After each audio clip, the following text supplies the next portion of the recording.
The sun shone brightly over the city of Rajagaha, spreading its golden light across the bustling streets. Merchants bargained over their goods, children ran playfully between the stalls, and beggars sought the generosity of passers-by. In the heart of the city, a large crowd had gathered around a man seated in the lotus position under the shade of a lush fig tree. It was Gautama Buddha, the Enlightened One, whose presence radiated an inexplicable calm, drawing in those in search of wisdom and peace. His eyes, serene like a tranquil lake, gazed at each person with kindness, and his voice, soft and compassionate, resonated like a refreshing breeze among the listeners. He spoke about the importance of inner peace and detachment from negative emotions, explaining how anger is like a burning ember that, when held too long, burns the one holding it before reaching anyone else. He compared human emotions to waves in the ocean, some calm, others turbulent, but all temporary. Among the audience were kings, beggars, warriors, and merchants, all fascinated by the simple yet profound way in which he explained life's challenges. But amidst the crowd, one presence sharply contrasted with the serenity of the scene. A woman advanced with heavy steps, her face flushed and fists clenched. Her name was Amara, a successful merchant known for her fiery personality and inability to control her temper. She believed the world was a cruel place, and that the only way to survive was by imposing herself on others. As soon as she spotted Buddha, her eyes narrowed in fury. For months, she had heard about his teachings on peace and emotional control, but she considered them foolish and unrealistic. How could anyone preach patience and serenity in a world where everything depended on quick reactions and dominance over others? Determined to expose what she saw as hypocrisy, Amara marched straight toward him. "You're a fraud!" Her voice cut through the air, making the disciples around her startle.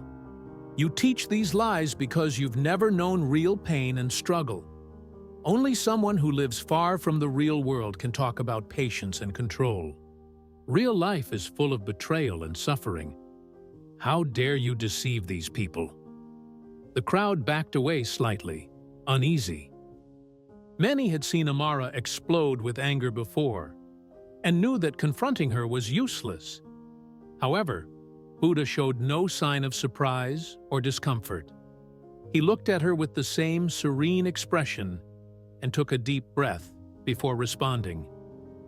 "Tell me, Amara, if someone offers you a gift and you refuse it, to whom does the gift belong?" The woman, still panting, furrowed her brow in confusion. "If I don't accept it, of course, it still belongs to the person who offered it. What does that have to do with what I said?" Buddha smiled gently. "Just as with gifts, the same applies to anger. If I don't accept it, it will still belong to you." A hush fell over the crowd. The curious gazes of the disciples turned to Amara, waiting for her reaction. For a moment, she hesitated. Her hands trembled slightly, and a blush crept across her face. Never before had anyone responded to her fury with such calm.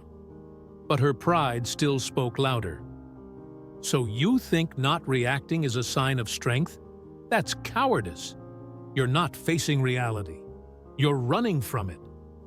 Buddha remained calm and continued. "Amara, reacting impulsively to the words of others is like letting a storm steer your boat. If every wind pushes you in a different direction, how will you ever reach your destination? True power lies in remaining firm, regardless of external conditions." Buddha's words echoed in Amara's mind. For a moment, she recalled all the times her anger had caused problems. She remembered the day she drove away a dear friend over an insignificant argument. The moment she lost a major business deal because she couldn't control herself, and all the nights she spent brooding over resentments, unable to sleep. And how do you expect me to control this? Anger is part of me. It's who I am." Her voice came out lower, almost vulnerable. Buddha nodded compassionately. Anger is like a flame that grows within us. If we feed it, it will consume everything around us. But if we learn to observe it without identifying with it, we will realize that it is temporary. Ask yourself, who are you without this anger? Are you just your emotions or something beyond them? And how do I do that? How can I avoid reacting impulsively? Buddha answered patiently. Start by observing your thoughts as if they were leaves floating on a river. You don't need to follow them, just let them pass. When you feel anger rising, take a deep breath and ask yourself, is this worth my peace? Most of the time, you will realize the answer is no. A long silence followed. Amara sighed deeply, and for the first time in a long while, she felt a sense of lightness in her chest. I'll try. I want to find that peace you have. Buddha smiled. Peace is not in me, Amara. It is within you, waiting to be discovered. All you need to do is stop reacting and start observing. If this video was meaningful to you, don't forget to like, subscribe to the channel, and leave a comment below. What did you learn from this story?